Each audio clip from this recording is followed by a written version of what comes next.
It's Ron from My Hero Design, and we're going to talk about the ninja transitions now. So I'm going to create a new scene, add animation slide, add flash animation, and you'll see that we have files that end with the word transition. If you see transition 1 and 2, you'll see that the cut sword, for example, has a two-part transition and also a one-part transition, and I'll show you the difference. The same goes for the ninja kick, and the last one is the ninja star transition here. This one only has a single transition. Why don't we start with the star and we'll move on to the rest. So let's bring him in. Don't sketch is checked, and add. The thing about the transitions is that they actually have a size of the 16 by 9 dimension, and they need to at least be as big as the screen. Okay, so you got to resize it to at least that, or the transition won't work. And if you want to make them bigger, the good news is that's totally fine. Just make them bigger, as long as the file size here is bigger than the canvas. So we'll do something like this and close canvas to see the animation. Boom. Okay, so there is the transition. He's throwing a star, and it looks like it goes to black, but it's only for one frame really. So it's actually very easy to do a nice transition. Why don't we create another scene? We'll add animation slide, add flash animation, and why don't we bring in our thumbs up animation. Don't sketch is checked, and add. So we'll just hold down shift and resize him to wherever we want. Something like this, and close canvas, and the animation will come into play. So if we preview the entire film now, you'll see how it just does that nice transition. He throws the star, and then there's a new scene.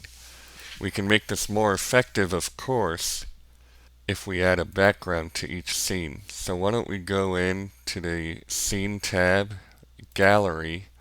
I'll show you some of the cool backgrounds that came with the Video Maker's Toolkit Volume 3. Why don't we choose a bowling alley, add image. How cool is this image, right? I love them.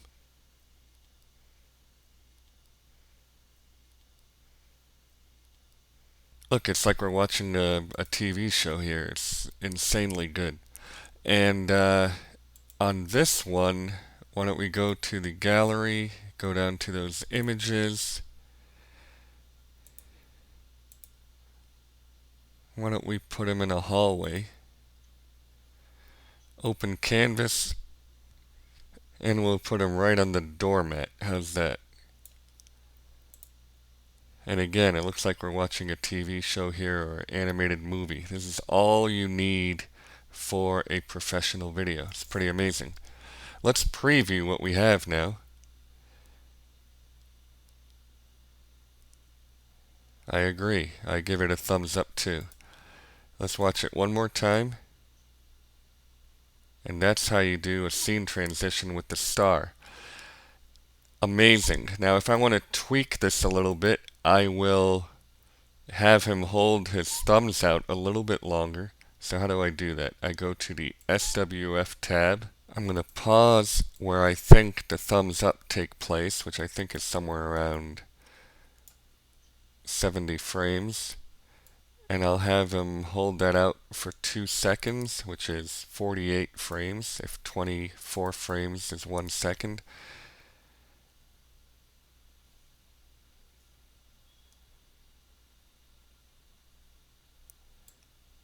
Looks like I gotta go back a little bit. Let's try 60.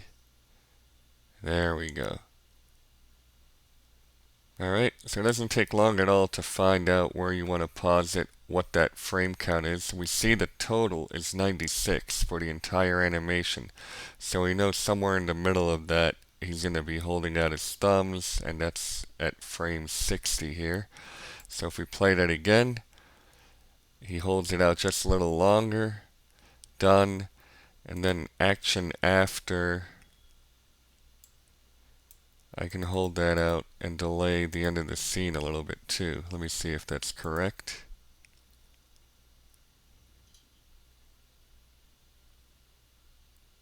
Yep, and then the scene will end there. So let's watch the entire video. He's in the bowling alley. Boom, I'm at home. Thumbs up, hold it there. Down, wait, and video is over. I'm going to end this video here, and so that this video will be devoted to the star transition, and I gotta play it again. I love it so much with that background. Ah, so good. So good when you combine good elements, a little creativity, and simplicity of Explaindio here. Alright, thank you as always for watching, and I'll see you in the next one.